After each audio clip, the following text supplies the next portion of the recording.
अस्सलाम वालेकुम दोस्तों, आज हम आपको हनूज़ी कलीनिगान का एक बाग दिखाएंगे जो इंतहाई खूबसूरत बाग है और इसके सेब इंतहाई रंगदार और जानदार सेब है।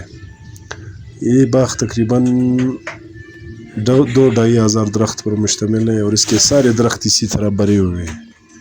तो देखिए इस वीडियो में मुकम्मल डिटेल इस बाग की मुकम्मल तफसील आपको मिलेगी और इसके खूबसूरत भरे हुए दरख्त भी आपको देखने को मिलेंगे। बहुत ही खूबसूरत बाग है। हमारे इलाके में इससे खूबसूरत और बड़ा बाग शायद नहीं होगा।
तो ये था खूबसूरत बाग जो हमने आपको दिखाया। यकीनन इससे खूबसूरत और इतने खूबसूरत सेब मैंने आज तक नहीं देखे। इंतहाई खूबसूरत बाग है।